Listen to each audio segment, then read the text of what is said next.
कहाँ तलाश करोगे तुम मुझ जैसा शख्स जो तुमसे जुदा भी रहे और तुमसे मोहब्बत भी करे।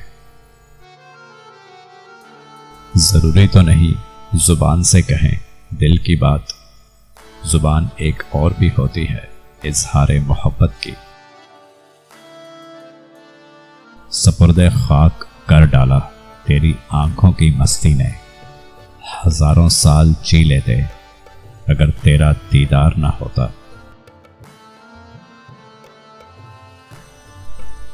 लुटाकर हर चीज मंजिले इश्क की तलाश में, मैं हंस पड़ता हूं खुद को नाकाम देखकर।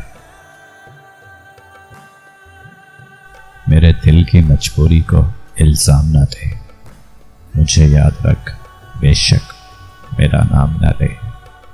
तेरा वहम है कि मैंने भुला दिया तुझे, मेरी ऐसी कोई सांस नहीं जो तेरा नाम न ले।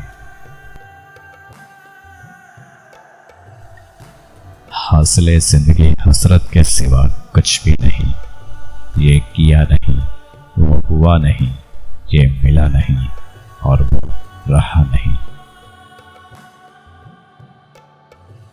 जिंदगी भर कोई साथ नहीं देता, ये जान लिया है मैंने। लोग तब याद करते हैं जब वो अकेले होते हैं।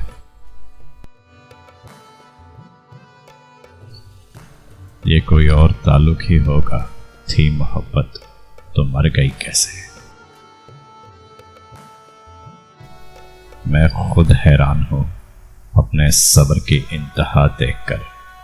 तुमने याद करना छोड़ दिया मगर मैंने इंतजार करना नहीं। हमको खुशी मिली भी तो कहां रखेंगे हम, आंखों में हसरतें हैं और दिल में गम किसी का। मरहम न बन सकेगी कभी माजरत तेरी, दिल तोड़ने से पहले तुझे सोचना तो था। यूं याद आते हो तुम मुझे जैसे किसी और को हम जानते ही नहीं। वो बिल्कुल जिंदगी के जैसा था, खूबसूरत भी और बेएतबार भी। जिस कदर उसकी कदर की उस कदर बेकदरे हुए हम। वो सब इल्जाम मेरे नाम करके बिछड़ने का बहाना चाहते हैं। तरस गए हम कुछ सुनने को तेरे लब से, प्यार की बात ना सही कोई शिकायत ही कर दो। उस्तादे इश्क सच कहा था तूने, बहुत नालायक हूं मैं, मुद्दत से एक शख्स को अपना बनाना नहीं आया।